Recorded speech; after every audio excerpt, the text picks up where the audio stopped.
వి gold trusted gold buyers తాకట్టులో ఉన్న బంగారాన్ని విడిపించి ఈ రోజు ఉన్న మార్కెట్ ధరకే కొనబడును. మరిన్ని వివరాలకు సంప్రదించండి 77107720. అసెంబ్లీ మోడల్ ఇక్కడ నిర్మాణం చేసుకున్నాం. రాత్రి నేను ఆయన వీడియో పెట్టాను. ఆయన చాలా బిజీగా ఉన్నా తప్పకుండా మన ప్రాంతానికి వచ్చినందుకు ఒకసారి గట్టిగా వారిని మనస్ఫూర్తిగా అభినందన తెలియజేసుకుంటూ వారి సహాయ సహకారాలు, ఎందుకంటే సిఆర్టీఏలో మరి మచిలీపట్నాన్ని కూడా మనం రాజధానిలో భాగస్వామ్యం చేయగలిగితే తప్పకుండా రాజధానితో పాటు మనం కూడా అభివృద్ధిలోకి రావడానికి అవకాశం వస్తుంది.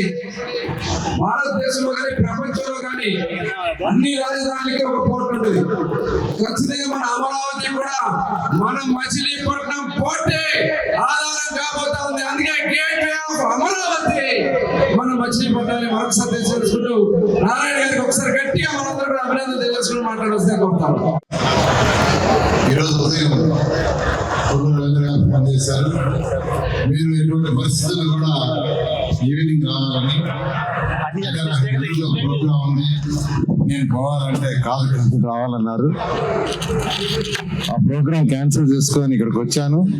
వచ్చిన నిజంగా చాలా చాలా హ్యాపీ అయింది, నిజంగా చెప్తున్నాను మనస్ఫూర్తిగా. ఎందుకంటే ఈ బ్రిడ్జ్ ఫెస్టివల్ ఇంత అద్భుతంగా ఇంత అంగరంగ వైభవంగా జరుపుతున్నారు నేను ఎక్స్పెక్ట్ చేయలే. అనేక బ్రిడ్జ్ ఫెస్టివల్స్ చూశాను కానీ చాలా చాలా బ్రహ్మాండంగా చేశారు. ఒకసారి గట్టిగా కొండ రవీంద్ర గారికి వాళ్ళ టీంకి చప్పట్లు కొట్టాల్సిందిగా రిక్వెస్ట్ చేస్తున్నారు. గట్టిగా థ్యాంక్ యూ.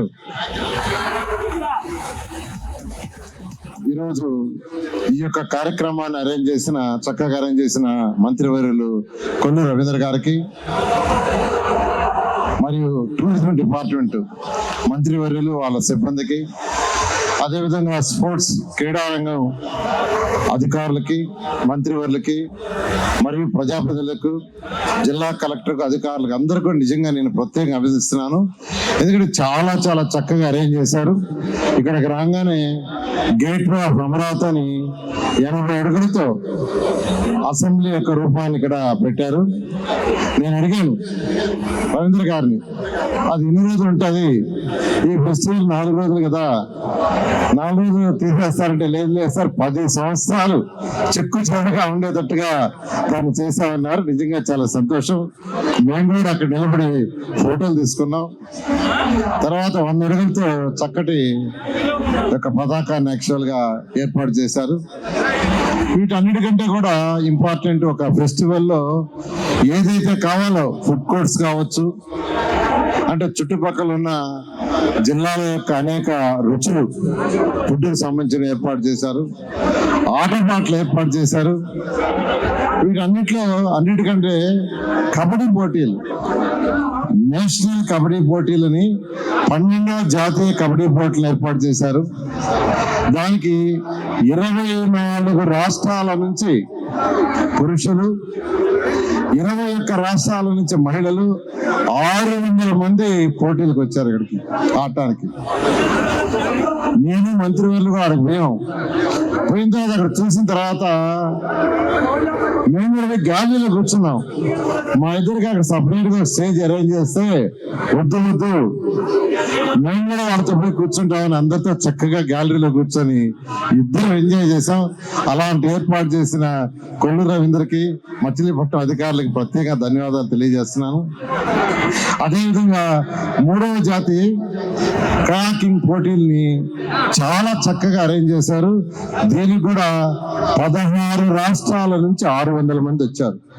ఒకరు ఇద్దరు కాదు, 600 మంది. అదేవిధంగా వాలీబాల్ పోటీలు ఏర్పాటు చేశారు. దానికి కూడా 8 జట్లు పురుషులు, 4 జట్లు మహిళలు చేరారు. ఆడకపోతాను మేము కూడా టెంప్ట్ అయ్యాం. మేమిద్దరం కూడా వాలీబాల్ ఆడాం. నిజంగా ప్రతి ఒక్కరు ఈరోజు చాలా బిజీగా ఉంటున్నారు. ప్రతి ఒక్కరు వాళ్ళ వ్యాపారాల్లో కావచ్చు, లేదా ఉద్యోగాల్లో కావచ్చు. ఇప్పుడు నేను తీసుకుంటే నేను కూడా 24 గంటలు బిజీ. ఇలాంటి కార్యక్రమాలు ఏర్పాటు చేసినప్పుడు కొంత రిలాక్సేషన్ ఉంటుంది. నిజంగానే నేను ఇవాళ దాదాపు ఒక సంవత్సరం రిలాక్స్ అయ్యా. అలాంటి ఏర్పాటు కొల్లు రవీంద్ర గారు చక్కగా చేశారు. ముఖ్యమంత్రి గారు అయితే ప్రతి మీటింగ్ లో ఒకటే చెప్తారు, రాష్ట్రం ఆర్థికంగా డెవలప్ కావాలంటే పర్యాటక రంగం డెవలప్ కావాలి. ప్రపంచంలో అనేక దేశాలు డెవలప్ అయిన దాంట్లో మెజారిటీ జీడిపి వాళ్ళ రాష్ట్ర ఆదాయం పర్యాటక రంగం నుంచి వస్తుంది. యువతకు వచ్చే ఉద్యోగాలన్నీ పర్యాటక రంగమే. ఈరోజు సింగపూర్ తీసుకుంటే సింగపూర్లో వాళ్ళకి వచ్చే జీడిపిలో పర్యాటక రంగం ఎక్కువ.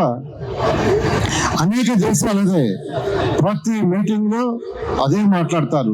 2014-19లో దీనికి హై ప్రయారిటీ ఇచ్చారు, ఇప్పుడు కూడా ఇస్తున్నారు. కానీ ఒక్క విషయం గత ప్రభుత్వం మర్చిపోయింది. వాళ్ళకి ఆర్థిక వ్యవస్థను ఎలా పెంచాలో తెలియదు, రాష్ట్ర ఆదాయాన్ని ఎలా పెంచాలి, యువతకు ఎలా ఉద్యోగాలు తెప్పించాలి తెలియదు. సర్వనాశనం చేశారు. 10 లక్షల కోట్లు అప్పు చేసిపోయారు.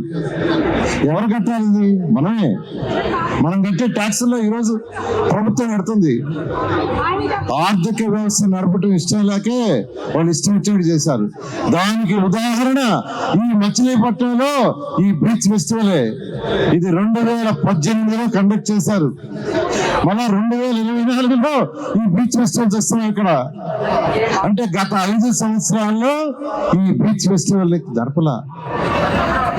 అంటే ఆర్థిక వ్యవస్థ ఎలా డెవలప్ చేయాలనేది గత ముఖ్యమంత్రికి తెలియదు అనేదానికి ఇదే ఉదాహరణ. ఇది ఒక చిన్న ఉదాహరణ. ఇట్లాంటి ఎన్నో అయితే ఈరోజు మన ముఖ్యమంత్రి గారు వారికి ఉన్న అపార అనుభూతితో ఈరోజు రాష్ట్రాన్ని ముందుకు తీసుకుపోతున్నారు. ఖచ్చితంగా ముఖ్యమంత్రి గారు, యువ నాయకుడు లోకేష్ మరియు ఈ యొక్క జిల్లా మంత్రివర్యులు కొల్లు రవీంద్ర గారి యొక్క వాళ్ళ యొక్క కృషితో ఖచ్చితంగా ఈ Machilipatnam beach one of the best beach అవుతుంది. దానికి కూడా అమరావతి క్యాపిటల్ సిటీ మంత్రిగా నా వంతు కృషి చేస్తానని ఈ రోజు మీ అందరితో ఈ ఆనందాన్ని పంచుకునే అవకాశం కల్పించిన అందరికీ ప్రత్యేకమైన ధన్యవాదాలు తెలియజేస్తూ సెలవు తీసుకున్నాను. మరిన్ని వీడియోస్ కోసం ఛానల్ ని సబ్స్క్రైబ్ చేయండి. లేటెస్ట్ అప్డేట్స్ కోసం వాట్సాప్ ఛానల్ ని ఫాలో అవ్వండి. ఆ లింక్ డిస్క్రిప్షన్ లో ఉంది.